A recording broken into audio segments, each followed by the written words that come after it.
Yun ay mainit na araw sa atin ngayon mga katropa. At ngayon tayo pupunta sa 01 Moto Caloocan branch para tayo magpakabit ng ating muffler. Yung ingay na ating muffler na gusto yung tama lamang. Hindi masakit sa tenga, yung base yung tunog. Tapos LTO compliant pero hindi sakit sa ulo pag na checkpoint. Yun na nga mga katropa. Dini tayo ngayon sa 01 Moto Caloocan branch. Ariga mga katropa, yung mga muffler nilang naka-display. Dini pwede mo ring itesting yung mga tunog na rin 1 to sawa. Hello amihan, ready ka na ga sa ating upgrade? Ari nga pala si kuya ang kakabit ng ating muffler.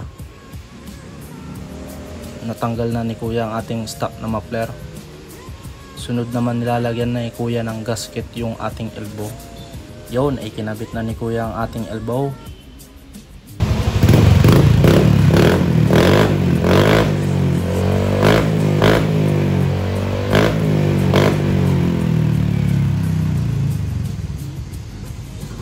Una nga namin tinesting ni kuya yung muffler na bilin GP2.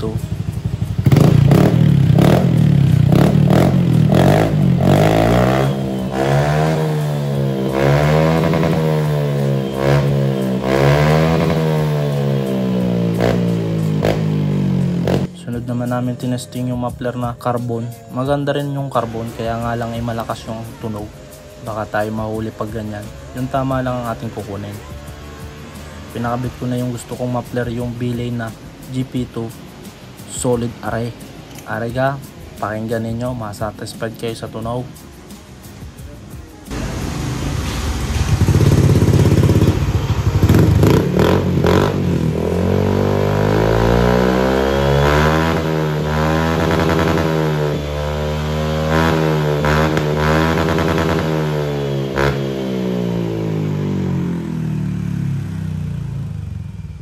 Sa performance natin sa makina, hindi magkaka-problema yung acceleration, ganun pa rin. Hindi naman. Okay. Pagkatao ba sa gas Okay. Brake content. Hindi mawala yan.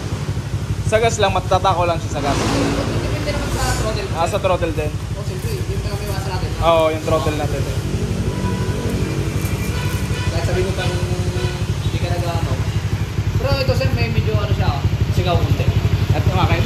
Ay are, at nagpakabit na nga rin tayo ng sticker ng 01 Moto para pag tayo bumalik ay makahiling na nga tayo ng discount kay kuya. Yun ay are na ang hinihintay, matesting ang ating tunog na bilin GP2. Ariga, pakinggan ninyo.